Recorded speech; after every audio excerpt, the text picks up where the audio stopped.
Hey, when you're wrong, you're wrong. When you make predictions, you aren't always right.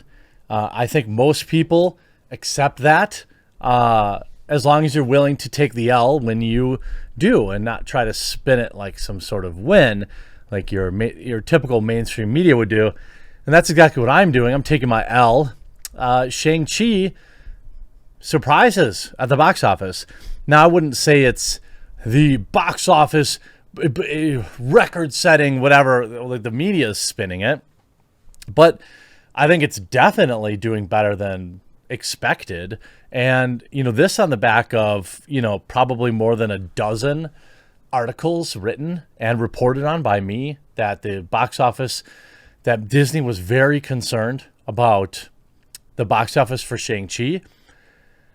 I got to be honest with you, it looks like they don't really have much to worry about. Now, we obviously are dealing with the modern box office, which is a little different. Like what is a box office smash success post lockdowns? Box office Marvel Shang-Chi crushes Labor Day weekend records.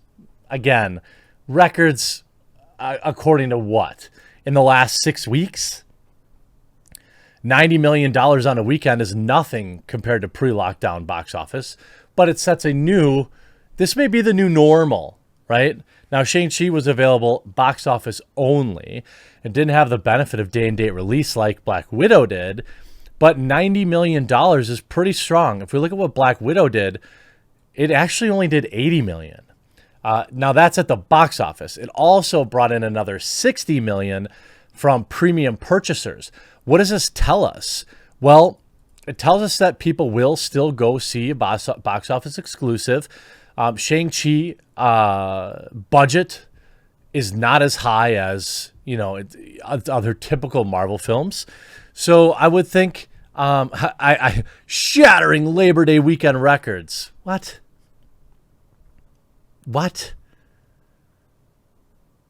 I mean, Black Widow crossed 100 million in record time. The media is so desperate to convince you that this is like, we're back, baby. Look, I'm happy for it.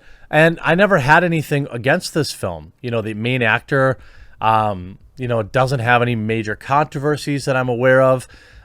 This Aquafina lady, she's kind of annoying. But I don't have any major issues with her other than her getting famous for her cultural appropriation.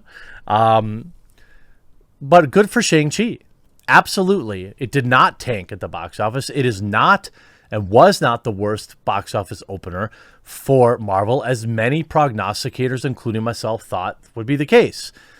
And I never thought it would do bad because it was a bad movie. I just thought, hey, who the heck knows who Shang-Chi even is? Now, it's just the start. 90 million. Like, this 90 million won't mean anything if it tops out at 200 million. Black Widow, I looked at opening weekend, but I think it did like 600 million all in. Shang-Chi box office worldwide already over 120 million. Everyone reports a different number. Fails to beat Black Widow in the domestic market. Well, why would it have beaten Black Widow? I don't think that that's a reasonable expectation. Black Widow was an established character that, and it was a movie that people were looking forward to for like 3 freaking years. Shang-Chi globally, 127 million. That's pretty strong. I'm pretty sure Disney would call this a success. The budget has been kind of difficult to find. I think it was like around 200 million. Okay, 150 million. So big success, guaranteed. 150 million budget. So let's say the marketing was another 150 million because that's the rule of thumb. Although it felt like Disney wasn't really advertising it. It was like they were trying to keep the costs down. 300 million, it should probably easily do that. Marvel's Shang-Chi and the Legend of the Ten Rings capped off Labor Day weekend at the box office with a bang. The superhero action film starring Canadian actor Simu Liu had an even bigger debut than expected, collecting $90 million in its first 4 days of release and setting a new high watermark for the holiday weekend. Since Labor Day is traditionally a slow box office weekend, the film's 3-day total of $75.5 million from 4,300 theaters blew past the previous record of 2007's Halloween. Oh, so they are actually looking at all time. That's even better than expected. Shang-Chi notched the second biggest opening weekend of the lockdowns behind Black Widow with 80 million. But again, Black Widow had a bigger budget and more marketing. Impressively, it ranked ahead of Universal's Fast and Furious and Paramount's A Quiet Place Part 2, both of which opened earlier in the summer at a time when Coof looked like it might eventually abate. At the international box office, Shang-Chi amassed 56.2 million in key markets such as France, Italy, Spain, UK, and Japan. The film doesn't have a release date in China, and it won't get one, which is an important territory for Marvel movies. Globally, Shang-Chi is 146.2 million so far. Black Widow showed what a Marvel movie can do in a post-lockdown era, and that release has had an additional burden on streaming option. David A. Gross says for Marvel, Shang-Chi is a creative departure and at a cost of over 150 million. The results are very good. I mean, for Shang-Chi, you didn't have a huge box office, like 10. You didn't have the Avengers salaries, which was probably, $120 million just to make those movies. Like Endgame and stuff. You probably maybe 150 million after you pay for everybody. Unlike Black Widow, which debuted simultaneously on Disney Plus, Shang-Chi is playing in theaters only for the first 45 days. Disney CEO Bob Chapek called it a theater-only release, an interesting experiment. Last weekend's champ, Candyman, slid to second place, collecting 10 million over the weekend. Pathetic. And an impressive 13 million through Monday. The horror film, which is playing only in theaters, has made 41 million to date, a strong result given its 25 million production budget. Again, excuse me, you're seeing a lot of these rags, these industry rags, talking about epic wins and all this kind of stuff. I mean, I guess we don't really know what like post-lockdown numbers are going to look like. I don't think anyone's writing home about a $40 million movie, but I suppose given the $25 million budget, if you double it, it still hasn't even broken even.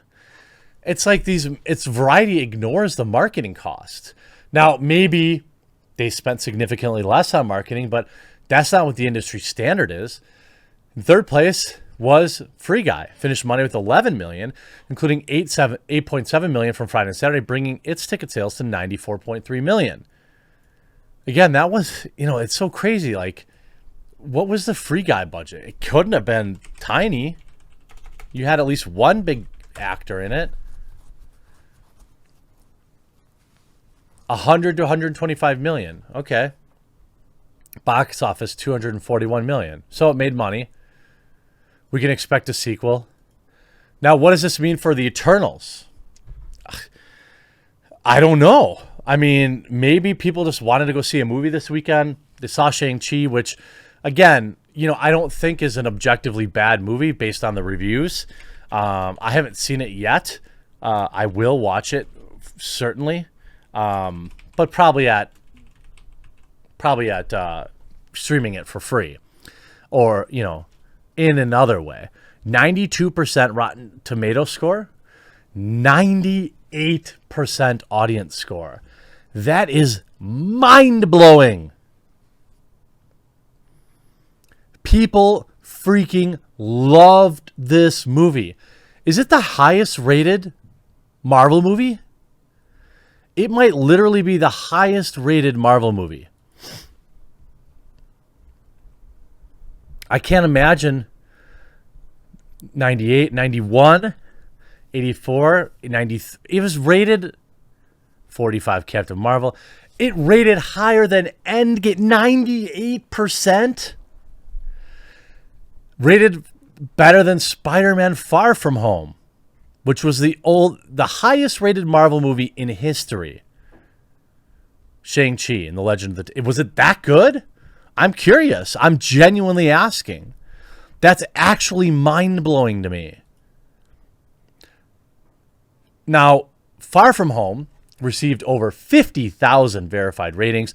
This, I think, was at a time, it was right around the time they started to do the verified ratings thing. So I don't know if, it had an influx of negative. But 98, this is the highest rated Marvel movie in history. Think about that. Even the critics, only barely lower than Endgame. We know why Black Panther was as high as it was.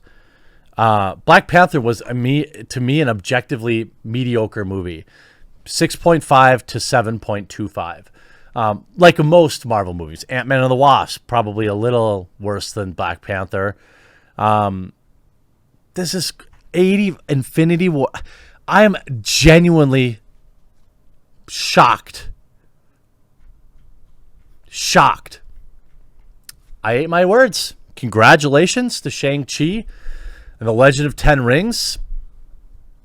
I've got nothing else to say.